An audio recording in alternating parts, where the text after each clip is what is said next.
I'm Rebecca Johnson, 32, former military officer who left service 3 years ago. Tonight was supposed to be simple: attend my brother Trevor's graduation ceremony, clap proudly, take photos. Instead, I stood frozen at the security checkpoint, my name mysteriously absent from the guest list. As frustration mounted and guards radioed for instructions, a commanding voice cut through the chaos. The base commander approached, his eyes widening with recognition. "Let her through immediately," he ordered. "Welcome, General Nightshade." Before I continue this unbelievable story, let me know where you're watching from in the comments.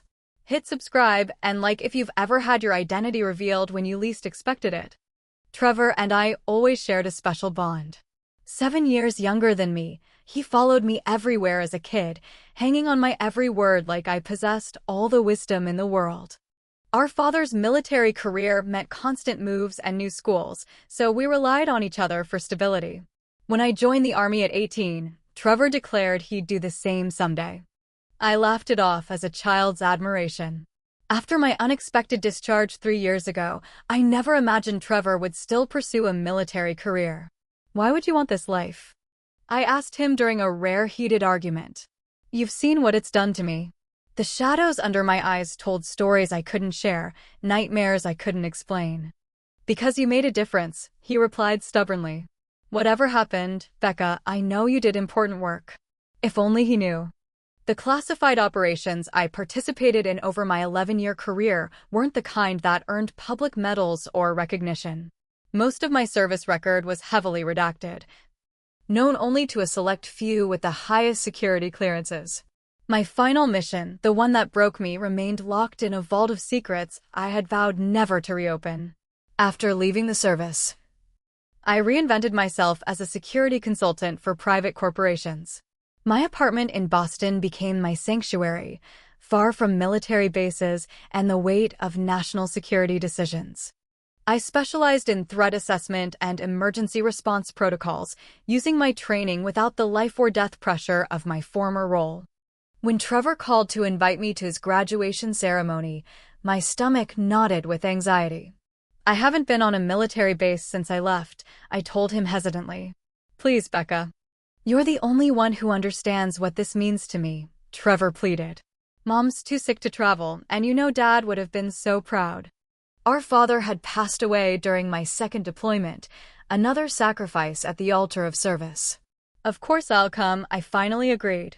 For Trevor, I would face the ghosts of my past. The week before the ceremony, Trevor called me daily with updates. There might be some special surprises at graduation, he mentioned mysteriously during one call. "Let me guess, they're finally serving edible food at the reception?" I joked. "Nothing like that," he laughed. "Just, don't be surprised if things aren't exactly what you expect."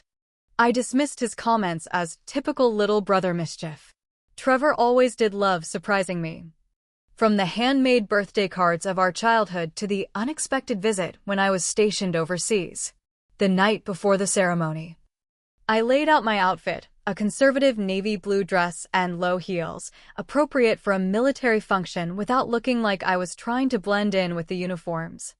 I polished my single visible reminder of service, a simple silver bracelet engraved with coordinates meaningful only to me and the team I'd lost. I packed an overnight bag, planning to stay at a hotel near the base rather than making the 3-hour drive back to Boston after the ceremony. In a moment of nostalgia, I slipped my old military ID into my wallet, expired now, but a tangible connection to the person I once was.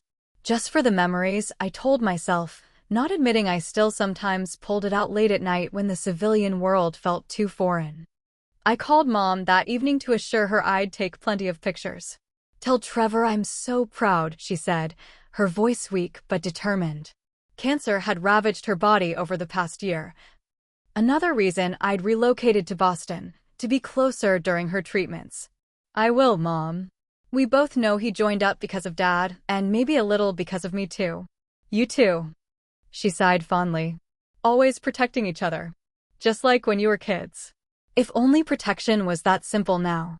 I fell asleep that night with an uneasy feeling. wondering what surprises Trevor had planned and whether returning to a military installation would trigger the memories I'd worked so hard to suppress. The drive to Fort Belvoir took longer than expected. Spring rain slicked the highways, and memories flooded back with each mile marker. I remembered similar drives years ago, reporting for duty with a mixture of pride and apprehension. Back then, I never questioned my path. Service was in our family's blood, a Johnson tradition stretching back generations. My phone rang as I passed through Richmond, the halfway point of my journey. Mom's name flashed on the screen. "How are you feeling today?" I asked, knowing her chemotherapy schedule by heart.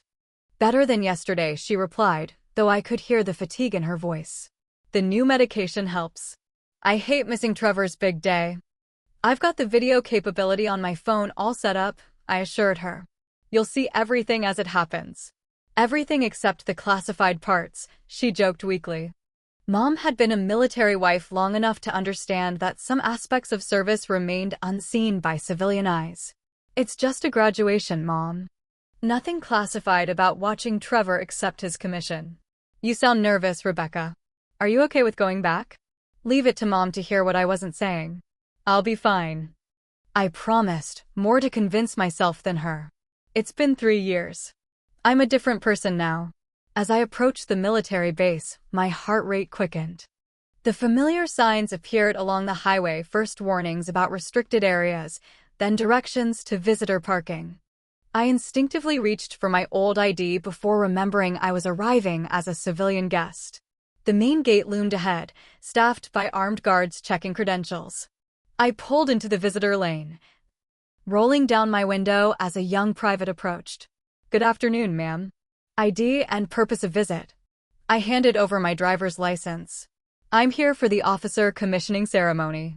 My brother is graduating." The private consulted his tablet. "Johnson. Trevor Johnson's guest." "That's right." He smiled and returned my license. "Thank you for your support of our new officers, ma'am. Follow this road to Visitor Lot C, then take the shuttle to Hamilton Hall." The exchange was routine, friendly even. But as I drove through the gate, my palms were slick with sweat. Being back on a military installation felt like slipping into an old uniform, familiar yet no longer quite fitting. I parked and boarded the shuttle, surrounded by other proud family members clutching cameras and gift bags. A young couple across from me whispered excitedly about their son's achievements. An elderly man in a Korean War veteran cap sat stoically, occasionally dabbing at his eyes. The shuttle wound through the base, passing buildings and training areas that triggered flashes of my own time in service. When we passed the secure communications facility, I quickly looked away, unwilling to revisit those particular memories. As we approached Hamilton Hall, I noticed something unusual. The security presence was much heavier than typical for a graduation ceremony. Armed personnel stood at attention near each entrance, and I spotted snipers positioned on nearby rooftops, standard protocol for VIP protection, not routine commissioning ceremonies. Trevor had texted specific instructions that morning: "Don't go to the main entrance with other families. Use the east entrance and tell them you're on the VIP list." At the time, I'd assumed he'd arranged some special seating for me. Now, noting the enhanced security, I wondered what was really happening today. Following his instructions, I approached the east entrance, where 2 stern-faced security officers checked credentials against electronic tablets. "Good afternoon," I greeted them. "Rebecca Johnson. I should be on your VIP guest list for the commissioning ceremony." The taller officer scrolled through his tablet, frowning. "I don't see a Rebecca Johnson on any list, ma'am. My brother is Trevor Johnson. He specifically told me to come to this entrance." Both officers exchanged glances. "One moment, please." The shorter one stepped away, speaking quietly into his radio. Other guests began lining up behind me, their curious eyes making my discomfort grow. I noticed a few military personnel entering through a separate door, showing credentials I recognized as high-level security badges. "There must be some mistake," I insisted. "Can you check again?" "We've checked twice, ma'am. Your name isn't on any guest list for today's events." My face flushed with embarrassment. Had Trevor forgotten to add me? Or was this some administrative error? I reached for my phone to call him, only to remember that personal cell signals were typically jammed near secure facilities. Is there someone I can speak with? My brother is expecting me. As the officers conferred, I noticed a familiar face among the military personnel entering the building. Sophia Walker, a communications specialist I'd worked with years ago. Our eyes met briefly before she quickly looked away, her expression shifting from recognition to something like alarm. She hurried inside without acknowledging me. That reaction only deepened my confusion. Sophia and I hadn't been close, but we'd worked together often enough to warrant at least a nod of recognition. "Ma'am, I'm going to have to ask you to step aside while we sort this out," the taller officer said firmly. "Other guests need to enter." Humiliation washed over me as I moved to the side, watching other families breeze through security while I stood stranded outside. After everything I'd sacrificed for this country, I couldn't even attend my own brother's graduation ceremony. "Ma'am, without proper clearance, I cannot allow you entry," the security guard stated for what felt like the 20th time.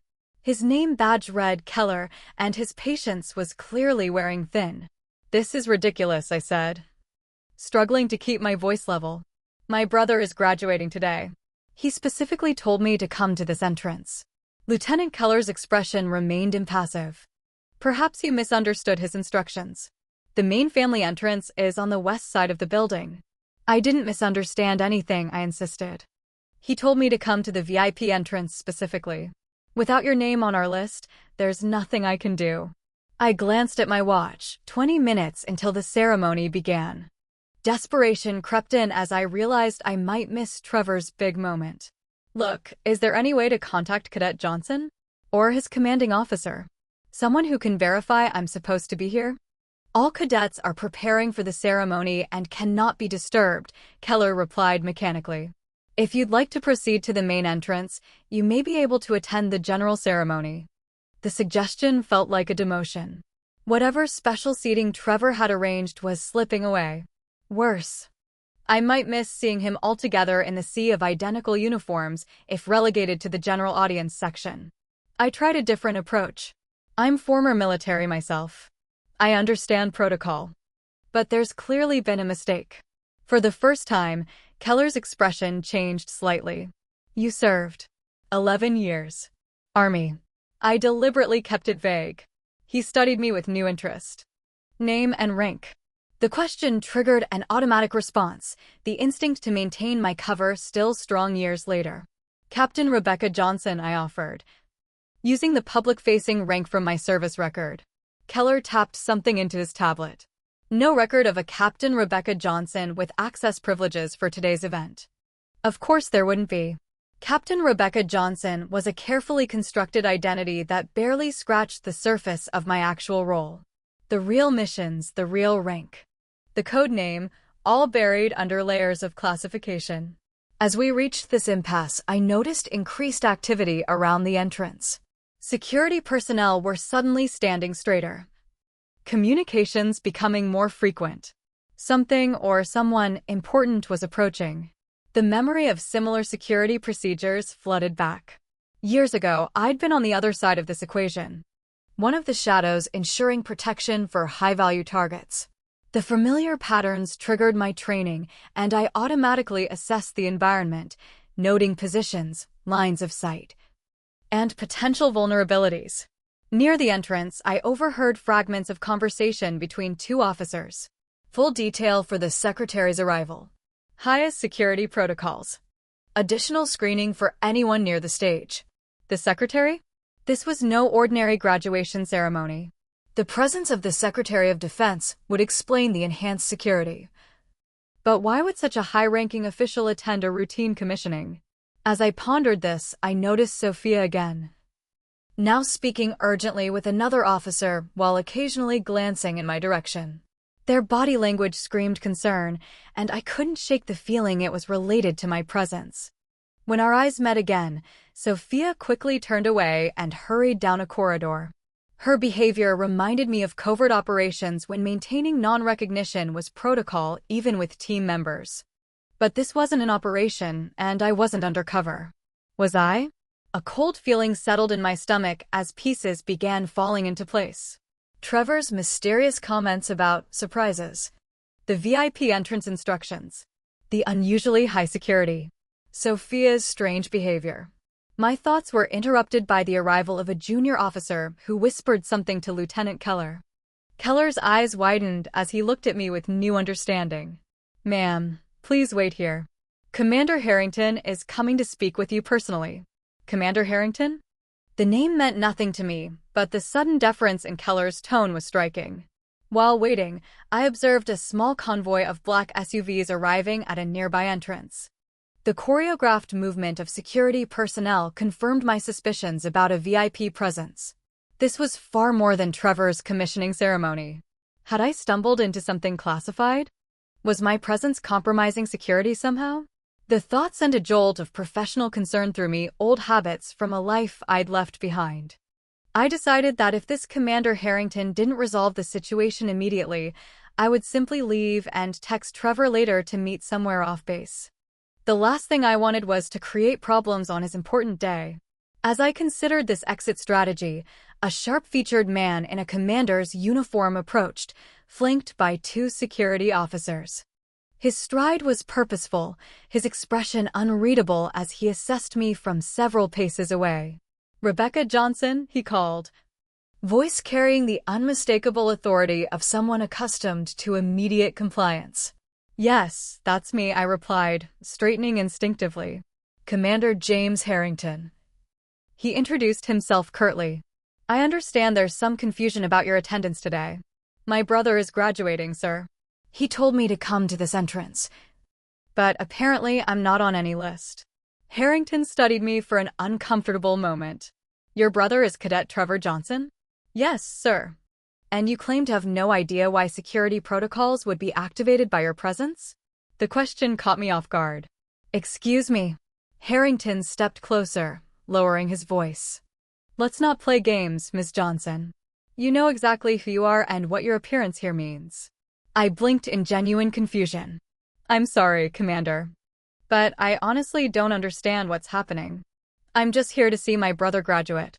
Harrington's eyes narrowed as he scrutinized my face. Then, something shifted in his expression, recognition dawning like a slow sunrise. "Wait, you really don't know, do you?" he murmured, more to himself than to me. "Know what?"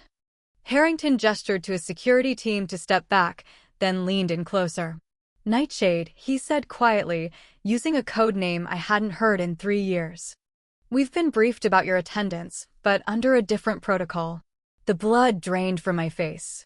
That name belonged to a past I'd buried. To operations so classified that most of the military's top brass didn't know they existed. Before I could respond, Harrington straightened and announced loudly enough for nearby personnel to hear. "My apologies for the confusion. Please escort General Johnson to the VIP section immediately." General Johnson. The title hit me like a physical blow. "Commander, there's been a mistake," I started to say, but Harrington cut me off with a subtle shake of his head. "No mistake, General. Welcome back. We have much to discuss after the ceremony." Commander Harrington's words hung in the air between us. General Johnson. A title I never used publicly, one that existed only in classified documents and secure briefing rooms. "Sir, I think there's been a misunderstanding," I said quietly, conscious of the nearby security personnel whose attitudes had transformed from suspicious to deferential in seconds. Harrington's expression remained impassive, but his eyes communicated volumes. "Walk with me, General," he said, gesturing toward a side corridor. To the officers nearby, he added, "We need a moment of privacy." Once we were alone in a small anteroom, Harrington closed the door and immediately dropped the formal facade. "What the hell are you doing here without advance notice?" he demanded in a harsh whisper. "Do you have any idea what kind of security nightmare you've just created?" "I'm here for my brother's graduation," I replied firmly. "Nothing more. And I'm not a general, Commander. I left the service 3 years ago." Harrington ran a hand through his silver-streaked hair. "You know that's not how it works for someone at your level. Once Nightshade, always Nightshade. Your credentials were never fully deactivated." The revelation stunned me. I'd assumed that after my medical discharge and debriefing, my special access had been terminated. The thought that I still carried that invisible weight made me feel slightly ill. Listen carefully, Harrington continued, checking his watch. The Secretary of Defense is here, along with 3 foreign dignitaries whose security details weren't briefed about your presence. Your face is still flagged in every military security system. The moment you stepped on base, protocols activated. I had no idea, I said truthfully. Trevor just told me to come to the VIP entrance. A flash of understanding crossed Harrington's face. Trevor Johnson. Your brother. He shook his head slowly. Now it makes sense. What makes sense? Your brother was recently granted elevated security clearance. He's been assigned to a special unit after graduation. Harrington studied me intently. He requested your presence personally, through channels that suggested he knew exactly who you were. The implication hit me. That's impossible. Trevor doesn't know about Nightshade. Nobody in my family does. Someone briefed him, at least partially. Enough for him to understand your importance. Harrington checked his watch again. We don't have time to untangle this now. The ceremony begins in 10 minutes, and your unexpected appearance has already set off security protocols that can't be easily reversed. What does that mean? It means, for today at least, you're back in the game. Several people have already recognized you, and the security system has flagged your biometrics. We can't put that genie back in the bottle without creating more suspicion. I felt trapped, caught between my past and present in a way I never anticipated. What do you need me to do? Play along. Accept the recognition you receive. After the ceremony, we'll arrange a proper debrief to understand how this happened and determine next steps. He straightened his uniform. For now, you're General Nightshade attending your brother's commissioning. Nothing more, nothing less. The title still felt wrong, like a uniform 2 sizes too small. And if I refuse? Harrington's expression hardened. Then we initiate full security protocols, which means your brother's ceremony gets delayed while we process a potential security breach. Is that what you want? Of course not. Then follow my lead. He opened the door and resumed his formal demeanor. This way, General Johnson. In the corridor. We were immediately flanked by security personnel who maintained a respectful distance. Their body language had completely transformed, no longer suspicious but protective. Alert to potential threats not to me but for me. As we walked, Harrington provided context in a low voice. The Secretary is here to announce a new joint task force. Several of the graduating officers, including your brother, have been selected for special assignments. What kind of assignments? I asked, alarmed at the potential connection to my past work. Classified, of course, but related to ongoing operations in regions where you once contributed significantly. The carefully chosen words sent a chill through me.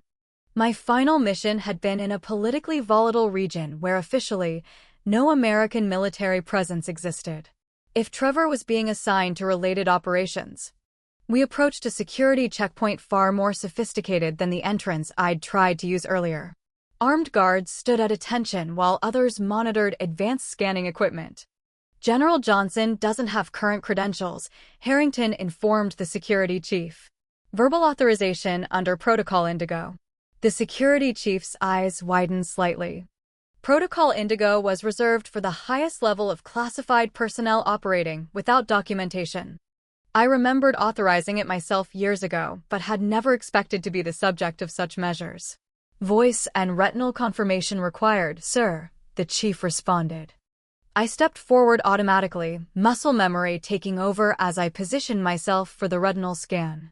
The machine hummed softly, and a green light confirmed my identity from databases I thought I'd left behind. Voice print authentication, the automated system requested.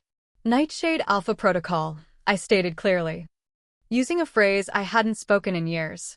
Identity confirmed. Welcome, General, the system responded. The security barriers parted, revealing a separate entrance to the ceremonial hall. As we passed through, I caught sight of Sophia again, now standing with a group of communications officers. This time, she acknowledged me with a respectful nod.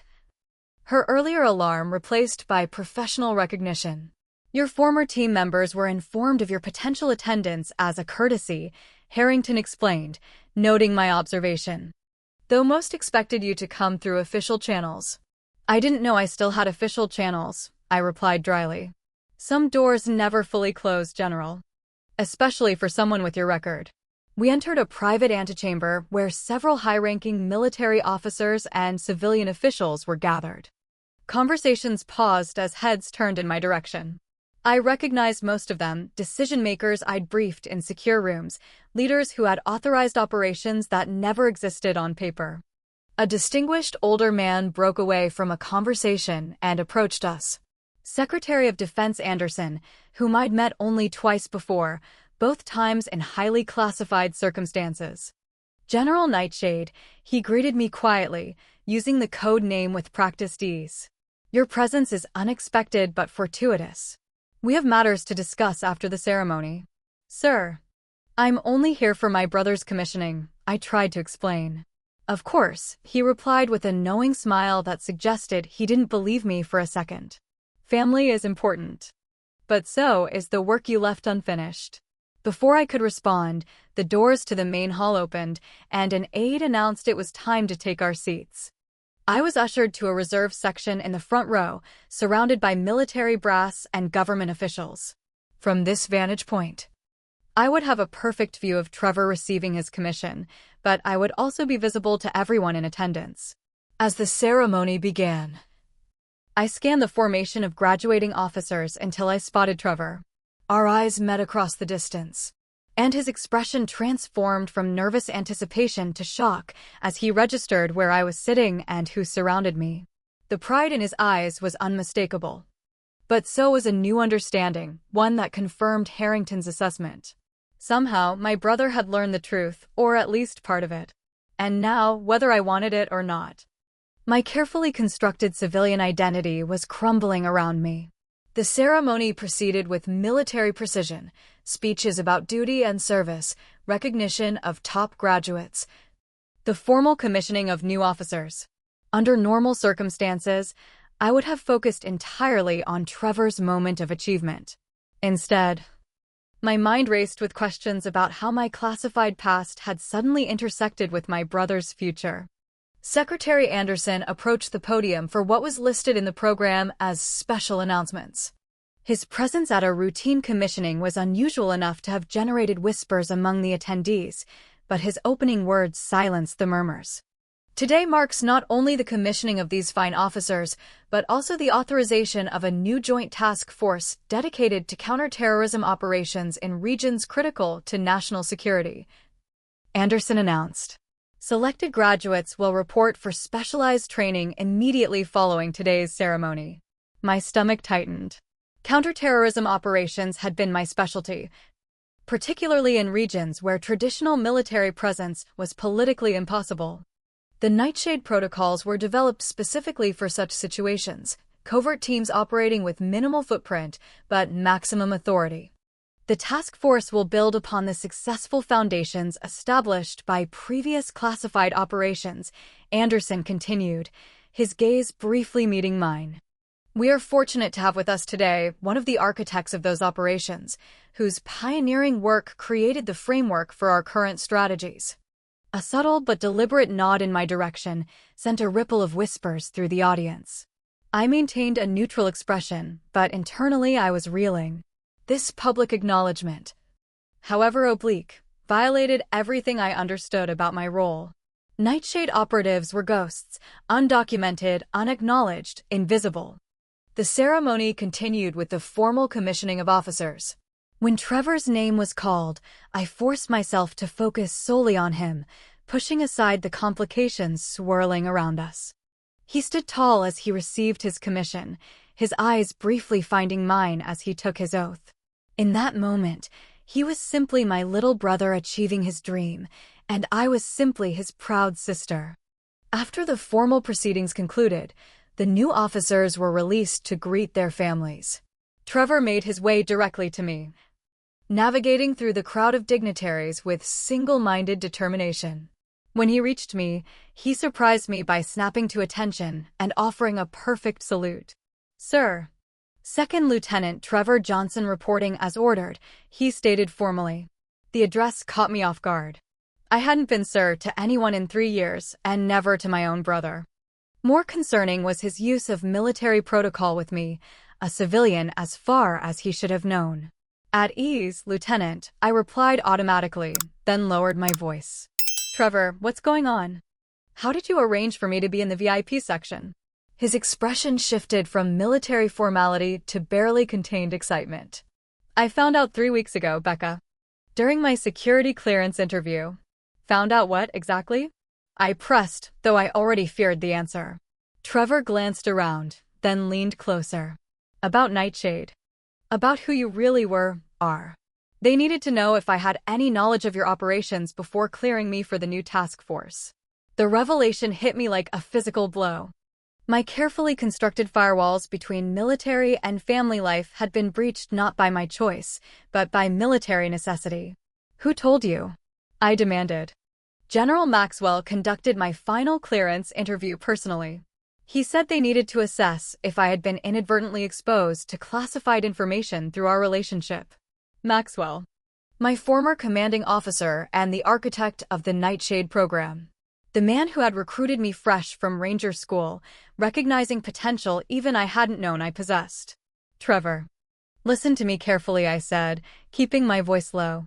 "Whatever they told you about my service." "They told me enough," he interrupted, eyes shining with admiration that made me deeply uncomfortable. "That you led operations that saved thousands of lives. That you received a rank and commendations that remain classified. That you're considered one of the most effective field commanders in recent history." Each word felt like an accusation rather than praise.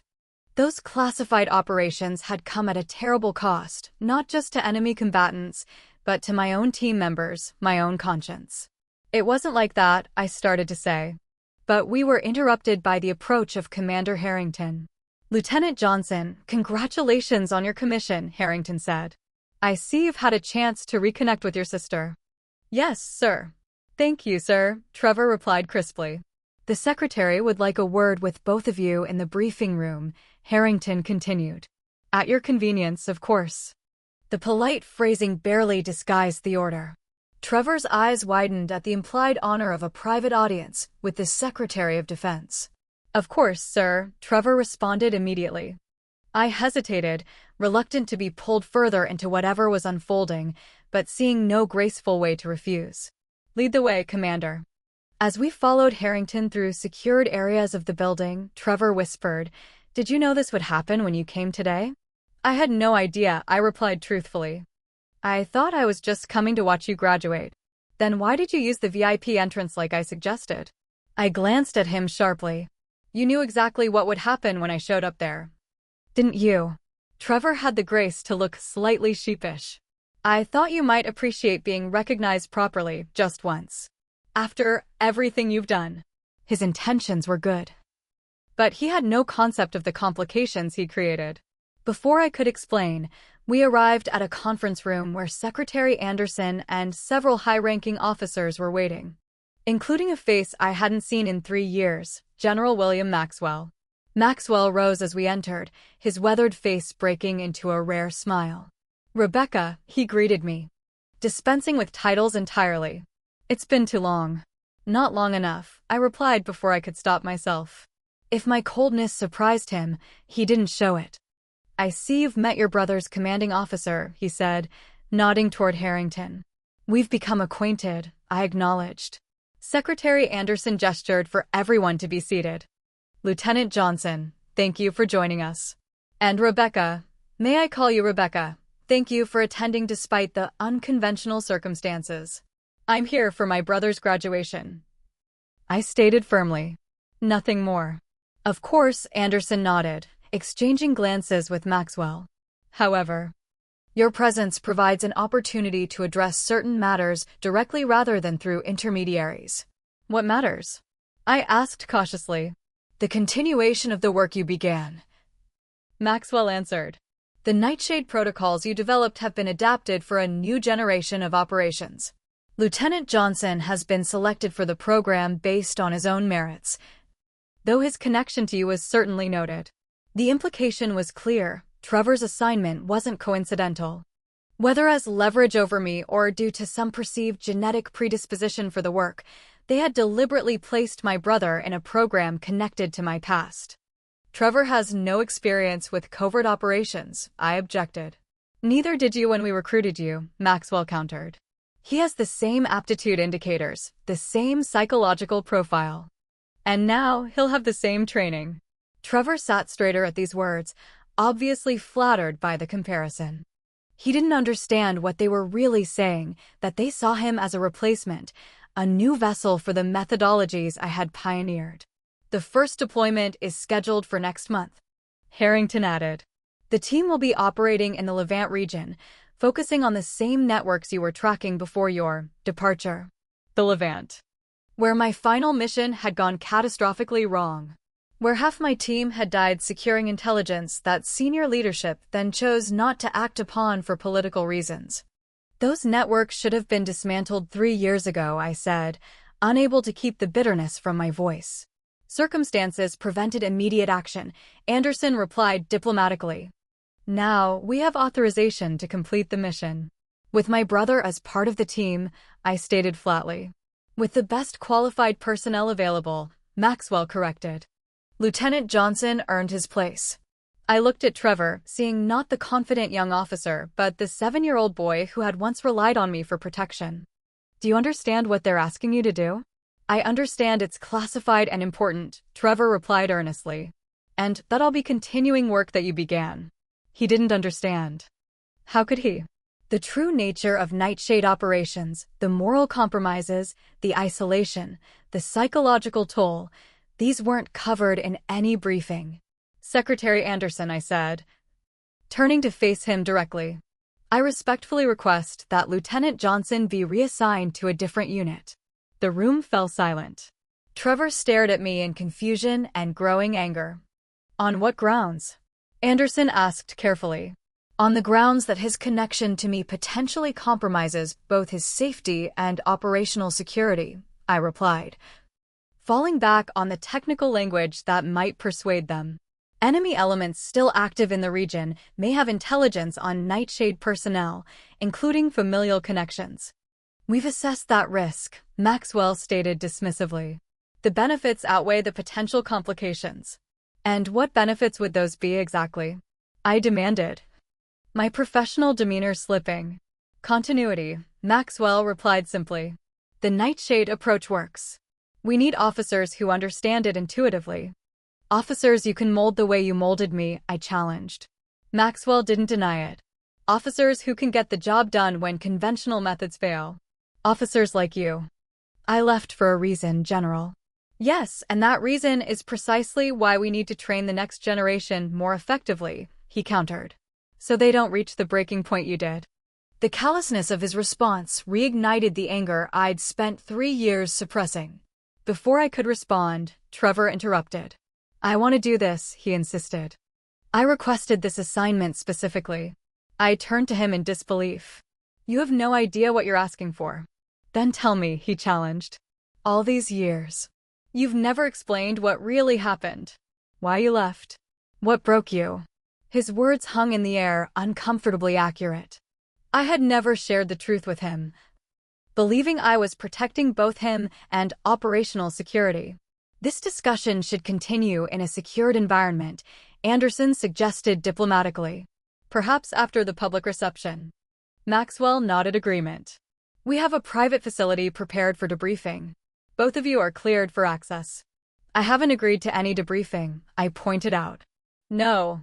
But you're here now, Maxwell replied with the confidence of someone who had already calculated all possible moves in this chess game. And clearly, there are matters between you and Lieutenant Johnson that need resolution before he deploys.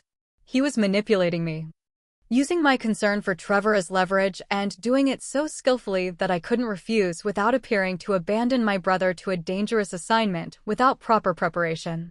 Fine. I conceded reluctantly. After the reception, as we rose to return to the public celebration, Trevor caught my arm. Why don't you want me doing this, Becca? You did it for years. And look what it cost me, I replied quietly. What did it cost you? He pressed. All I know is you came home one day, shut everyone out, and never explained why. His frustration was justified. I had disappeared into classified operations for years, returning only when psychologically unfit to continue. I had never given him or anyone in my family a real explanation for the changes in me. After the reception, I promised, echoing Maxwell's suggestion. We'll talk about all of it.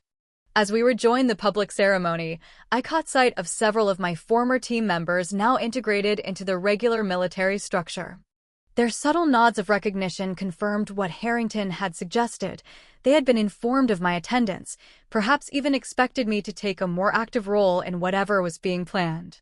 The weight of secrets I'd thought buried pressed down on me as I smiled for photos with Trevor, shook hands with his classmates' families, and maintained the facade of an ordinary proud sister. But beneath that mask, my mind raced with the implications of what I'd learned and the decision now looming before me: walk away again and leave Trevor unprepared for what awaited him, or step back into a world I had fled at the cost of my own sanity. The reception following the ceremony buzzed with conversation and congratulations. I stood beside Trevor as he introduced me to his fellow graduates, noting how he carefully omitted any reference to my military background beyond "my sister served too." His discretion suggested he understood at least some of the sensitivity surrounding my past role, though his earlier actions contradicted this awareness. From across the room, I felt Maxwell's gaze tracking our movements. He maintained his distance during the public reception, but his presence was a constant reminder of the private conversation awaiting us. Second Lieutenant Johnson, a voice called, and we turned to see Commander Harrington approaching with an older couple. I'd like to introduce you to Senator and Mrs. Reynolds. Their son served with distinction in our Special Operations community. The introduction was deliberate. Reynolds had been on the Oversight Committee for Classified Operations during my time with Nightshade. His son had been killed in an operation adjacent to one of mine, though officially he had died in a training accident. An honor, sir, Trevor responded, shaking the senator's hand. The honor is mine, Reynolds replied. Harrington tells me you've been selected for some important work. His eyes shifted to me, recognition flickering across his features. And this is your sister? Rebecca Johnson, I supplied, accepting his handshake. Rebecca, he repeated, holding my gaze a beat too long. Have we met before? I don't believe so, Senator. My mistake. His smile didn't reach his eyes. You remind me of someone who briefed the committee some years back. A remarkable young officer. The comment was carefully constructed, acknowledging our past connection without explicitly violating classification protocols. Reynolds had been one of the few civilian leaders granted insight into Nightshade operations, though even he had received only sanitized versions of our activities. I have a common face. I deflected. Not at all, he countered. Quite memorable, in fact. The conversation continued with polite exchanges about Trevor's training and future prospects, but beneath the pleasantries, I sensed purpose. Reynolds, like Maxwell, was part of whatever was unfolding today, a carefully orchestrated reintroduction of Nightshade personnel and protocols.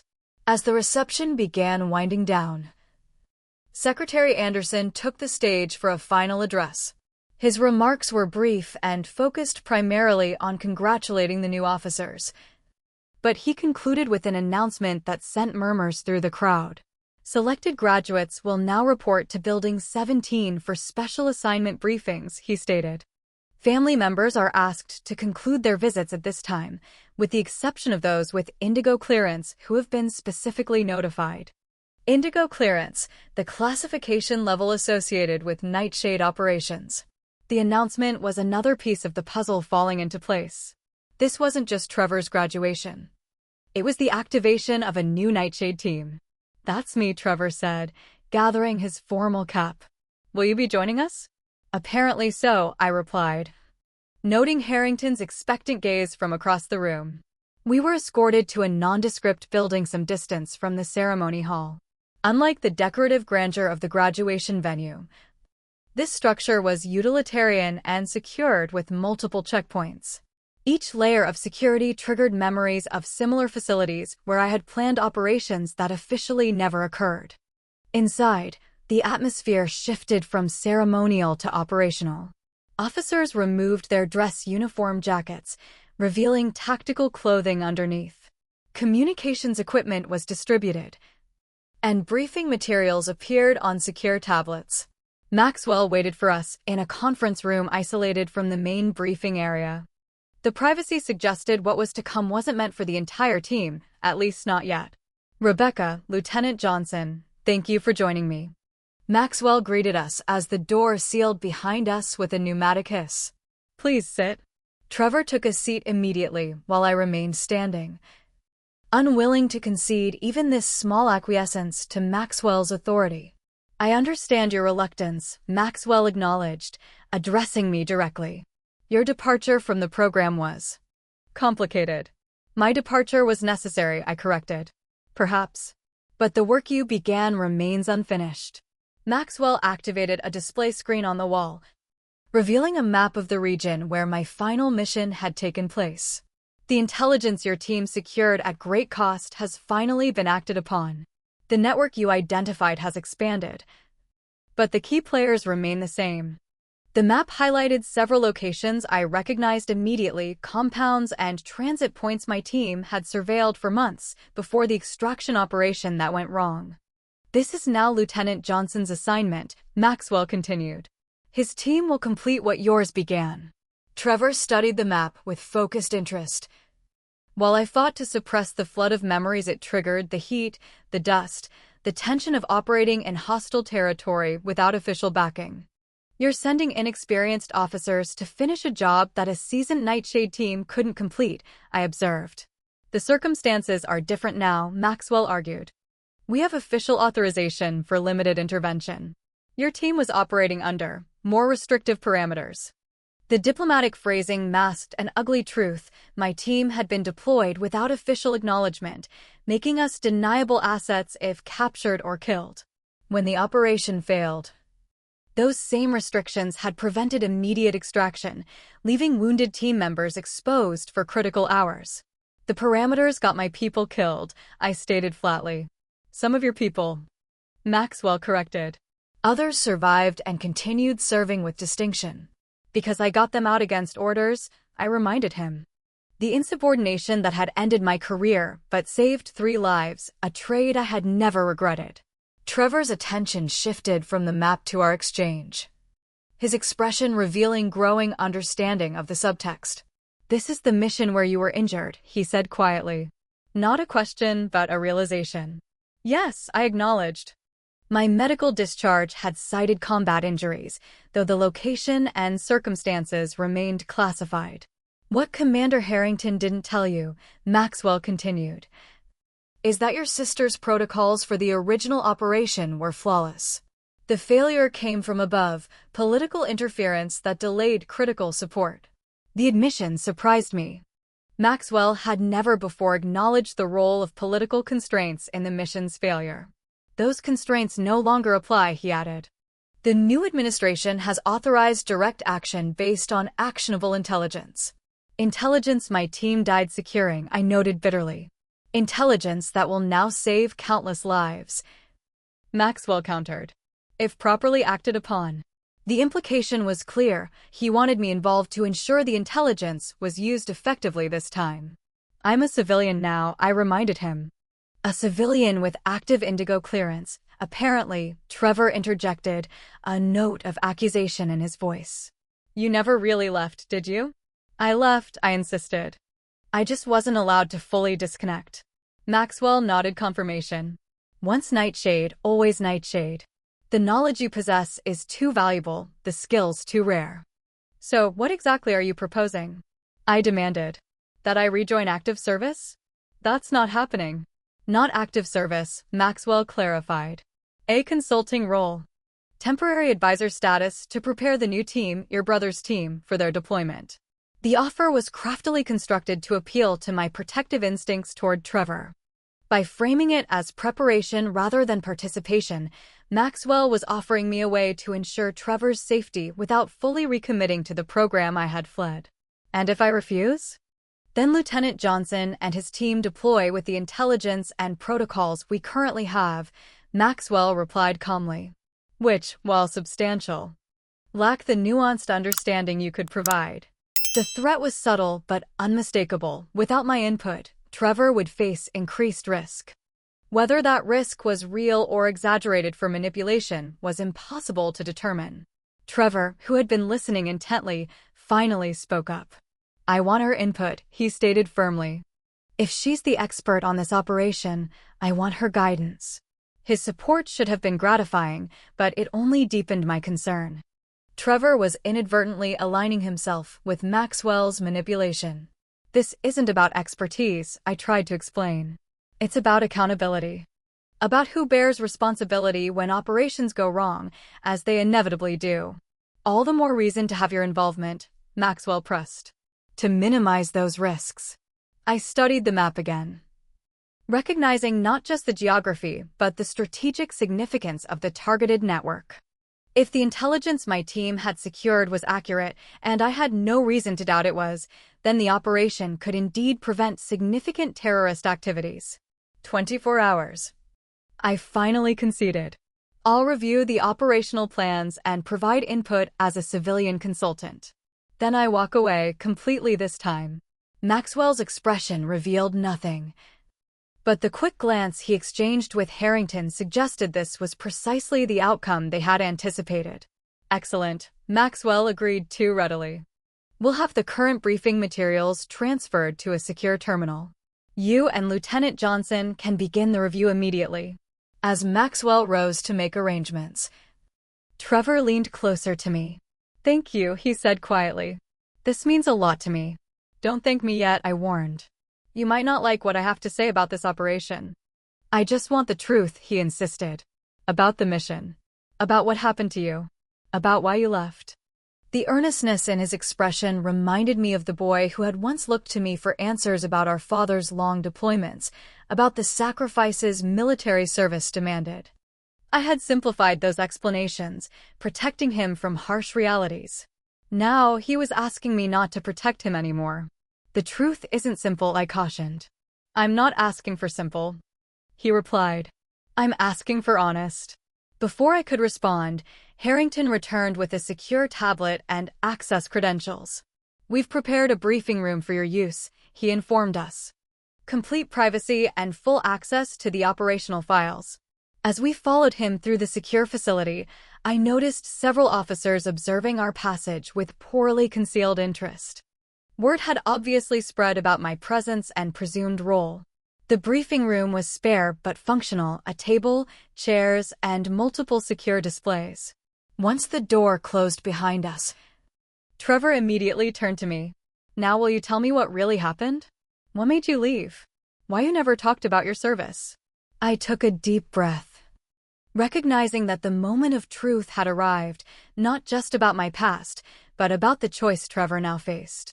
I'll tell you everything, I promised. But first, you need to understand something crucial. When this briefing is over, you have a choice to make. A real choice, not the illusion of one Maxwell is presenting. What do you mean? I mean that despite what they've told you, you can still decline this assignment. Your career might take a different path, but you have that right. Trevor's expression hardened slightly. What if I don't want to decline? What if this is exactly the work I want to do? Then you should know exactly what you're signing up for, I replied, activating the secure terminal. Starting with what really happened on my final mission, and why I left the program they're now recruiting you to join. As the files loaded on the screen, I prepared to share the unvarnished truth about Nightshade operations, the moral compromises, the psychological toll, and the institutional betrayals that had led to my departure. Whether Trevor would still want to follow this path afterward remained to be seen, but at least his decision would be an informed one. The secure terminal hummed softly as classified files populated the screen, operation reports, surveillance data, and personnel records that officially didn't exist. Trevor leaned forward, his expression a mixture of anticipation and apprehension as the true nature of Nightshade operations became visible. 3 years ago, I began. Selecting a mission brief labeled Operation Shadowcast, my team was deployed to locate and gather intelligence on a terrorist network operating across multiple countries. Officially, we were never there. Trevor nodded, his military training already helping him understand the implications. Deniable operations. Beyond deniable, I clarified. Nightshade teams operate in a gray zone that exists outside conventional military structures. If captured, no government acknowledges you. If killed, your death is attributed to training accidents or classified as occurring during routine operations in friendly territory. I brought up the personnel file of my former team, 8 specialists selected for their unique skills and psychological profiles. For had returned. For had not. We spent 3 months tracking the network, identifying key players, and mapping their communications, I continued, displaying surveillance reports with my signature at the bottom. The intelligence we gathered suggested an imminent attack against multiple Western targets. Trevor studied the reports with growing understanding. This is why you never talked about your deployments. Part of the reason, I acknowledged. The rest had to do with what happened next. I opened the final operation brief, the extraction that had gone catastrophically wrong. We received authorization to secure hard evidence from a compound in hostile territory. The mission parameters were restrictive, minimal footprint, non-lethal approaches where possible, priority on intelligence gathering over neutralizing targets. The mission schematic appeared on screen, a complex infiltration plan I had designed myself, with contingencies for every foreseeable complication. What went wrong? Trevor asked quietly. Politics, I replied. While we were on the ground, diplomatic negotiations began with the host government. Suddenly, our presence became a potential liability to those talks. Our extraction window was pushed back, then pushed back again. The bitterness I'd suppressed for years colored my voice as I continued. We secured the intelligence as planned. But during exfiltration, we encountered unexpected resistance. With our scheduled extraction delayed, we had no choice but to engage. I pulled up the casualty report, showing the names of the 4 team members who didn't return.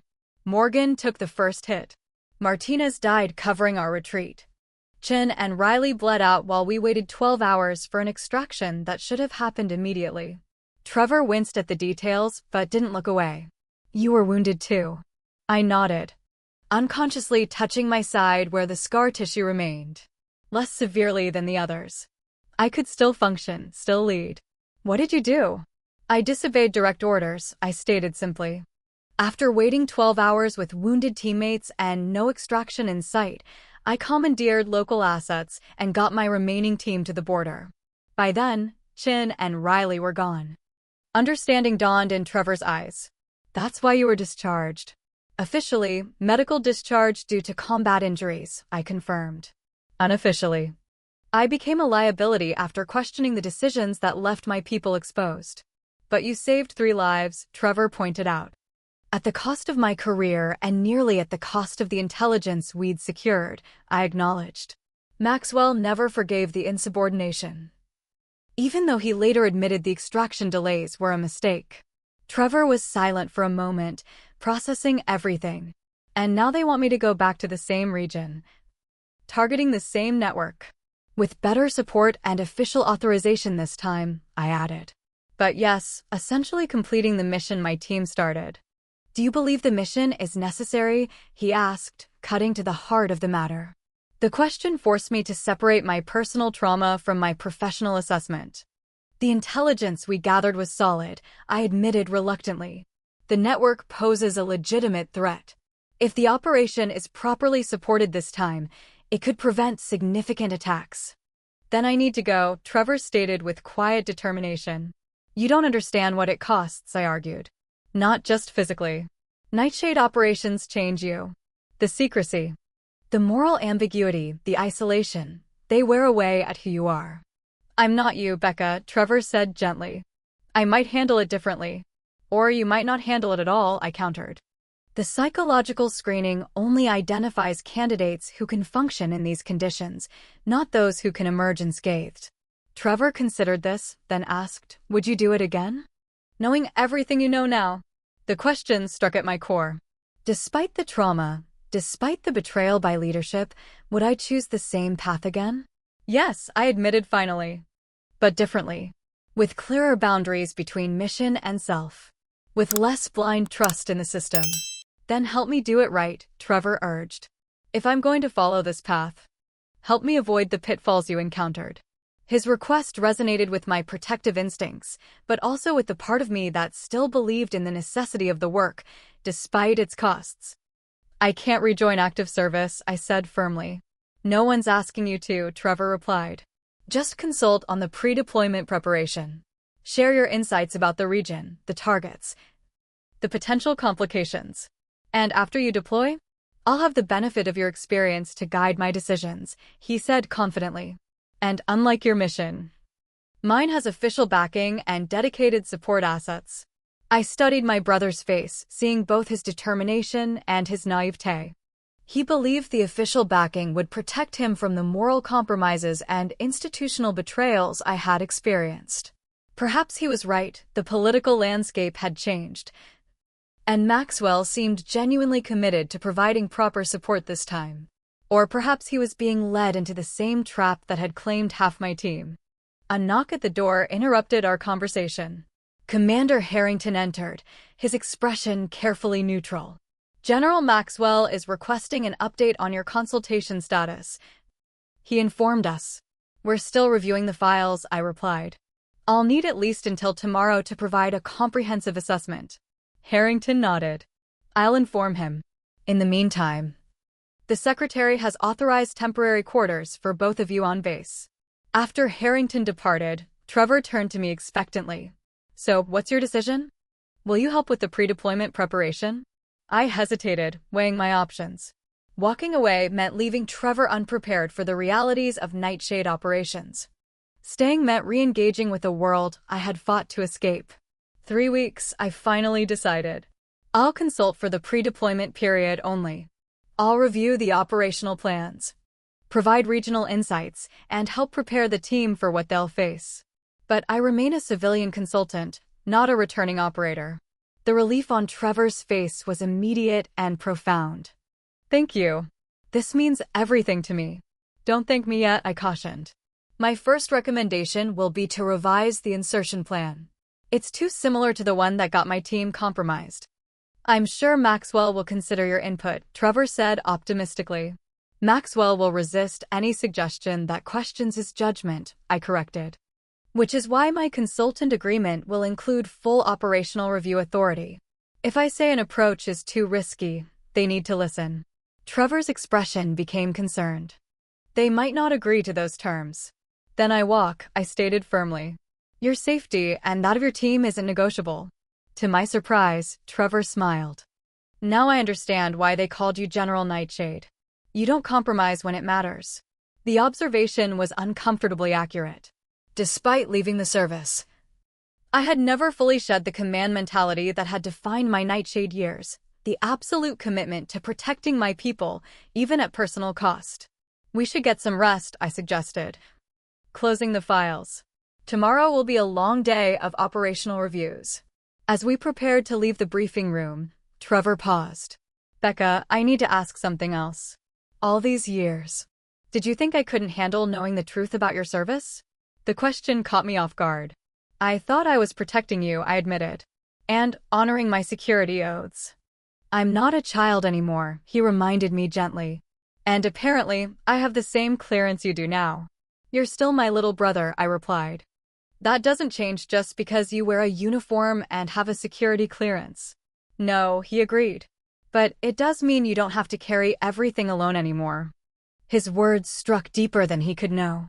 The isolation of Nightshade service, the inability to share experiences even with family, had been one of its heaviest burdens. The thought of having someone who truly understood, who shared that clearance level, was unexpectedly comforting. The next morning, I met with Maxwell to negotiate my consultant status. As expected, he resisted my demand for operational review authority. Advisory input is one thing, he argued. Veto power over operational decisions is quite another. Then I'm not interested, I stated, rising to leave. Good luck explaining to the secretary why his preferred consultant walked away. Maxwell's expression tightened. You're overestimating your importance to this operation. And you're underestimating how much the secretary wants to avoid another extraction failure, I countered. Especially one involving the brother of a former Nightshade commander. The reference to potential public relations disaster if something happened to Trevor was calculated and effective. Maxwell knew as well as I did that despite the classified nature of our operations, families asked questions when soldiers died, and those questions could become problematic. Limited operational review authority, Maxwell finally conceded. You can flag concerns for command consideration, with documentation of those concerns preserved in the mission record. I added.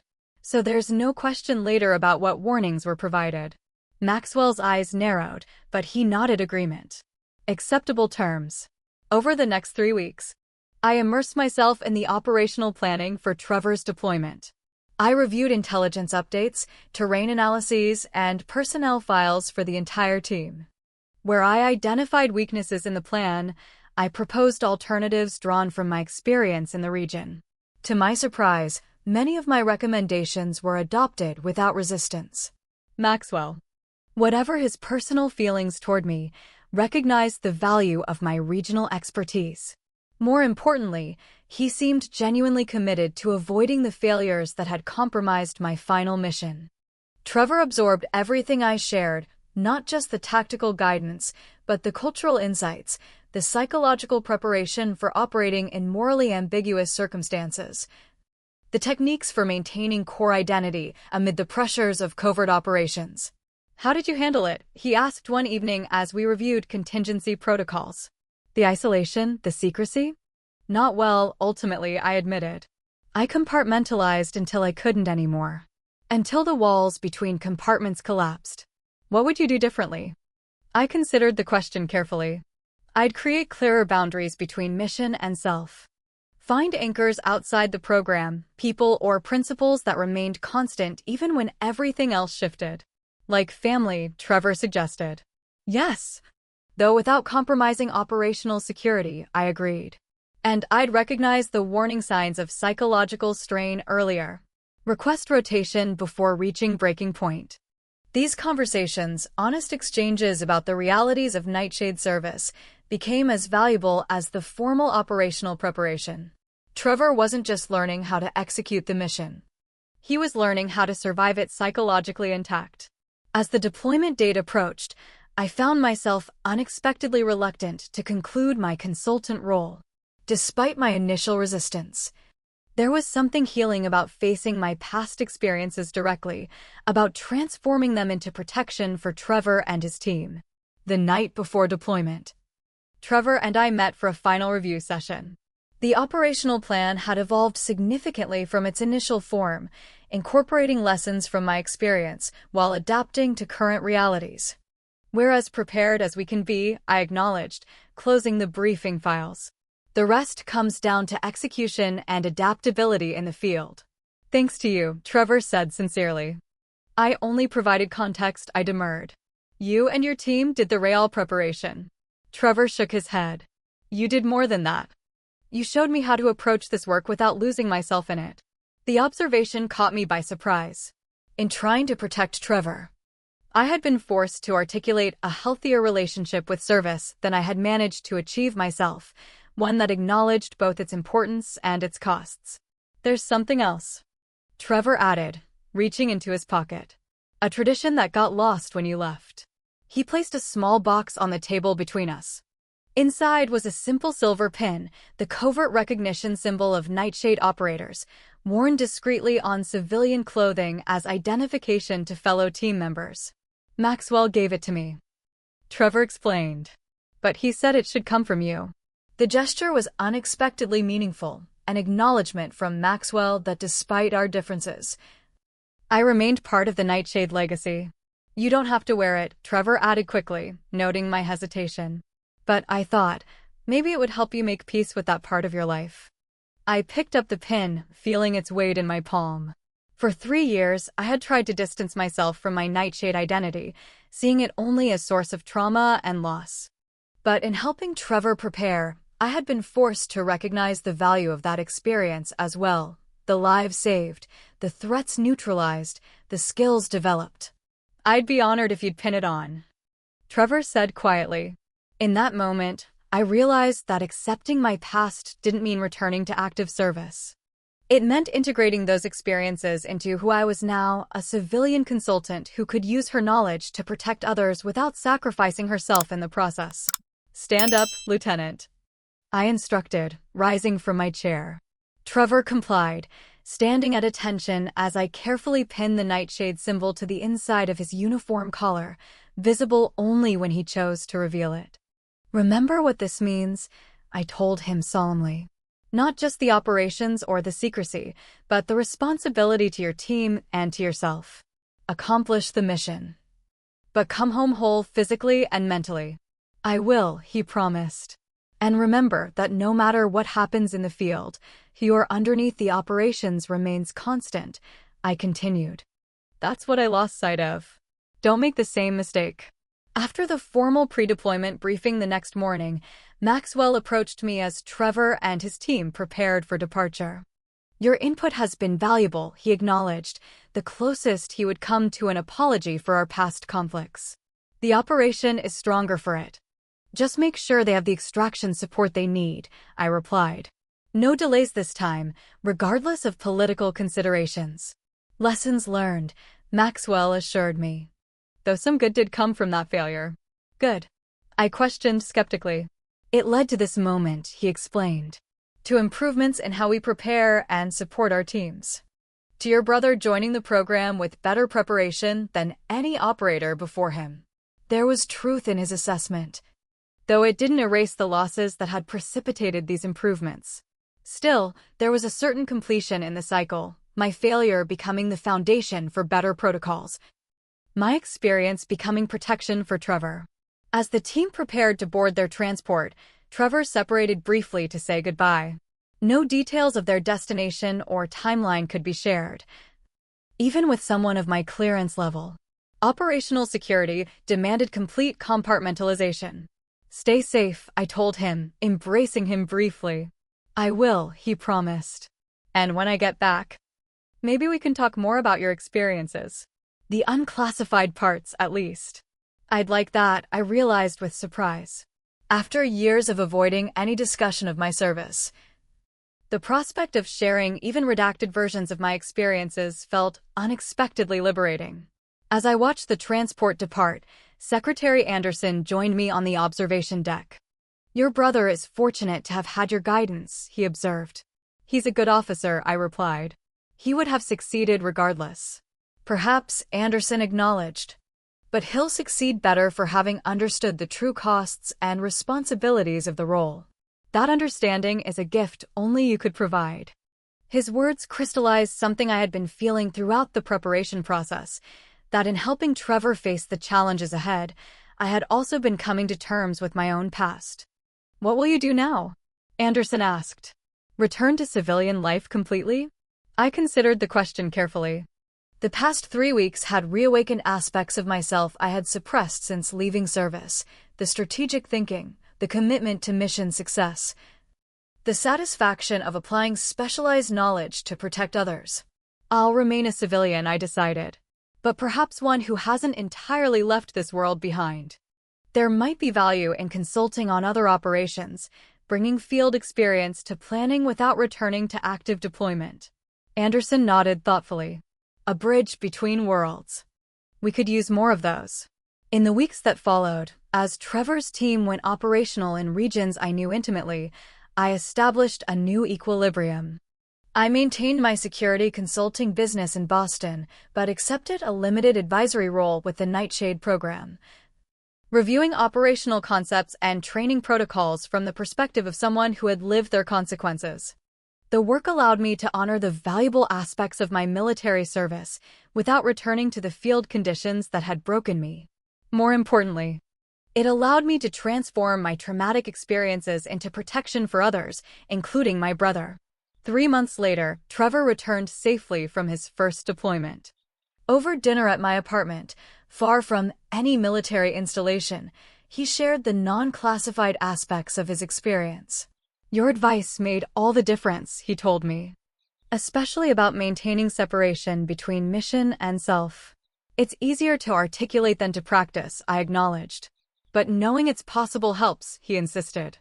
"Knowing you found your way back from much worse circumstances gives me confidence that I can navigate this path." As we talked into the night, I realized that helping Trevor had healed something in me as well. The nightmares that had plagued me since my final mission had diminished. The reflexive tension at the sound of helicopter rotors had eased. The wall between my military and civilian identities had become more permeable, allowing integration rather than painful compartmentalization. "You know," Trevor said as he prepared to leave, "you may have left active service, but you're still making a difference. Still saving lives." "Just in a different way," I agreed. "General Nightshade retired," he said with a smile, "but Rebecca Johnson found her new mission." The observation was surprisingly accurate. In helping Trevor prepare for the challenges of Nightshade operations, I had discovered a new purpose, one that honored my past experience while creating a healthier future. As I watched my brother drive away, I reflected on the unexpected journey that had begun with being turned away at a security checkpoint. By confronting the past I had tried to escape, I had found not just reconciliation but renewal, a way to protect those who followed in my footsteps without sacrificing myself in the process. "Some doors never fully close," Harrington had told me. But now I understood that open doors work both ways, allowing us to revisit the past not just as a source of pain, but as a wellspring of wisdom that might save others from similar suffering. If you've ever had to confront a painful part of your past to help someone you love, I'd love to hear your story in the comments below. Sometimes our greatest wounds become our greatest gifts to others when we're brave enough to share them. Please like and subscribe if this resonated with you, and share with someone who might need to hear that their difficult experiences could be transformed into protection for others. Until next time, remember that healing isn't just about leaving the past behind. Sometimes it's about bringing its lessons forward into a new chapter of life.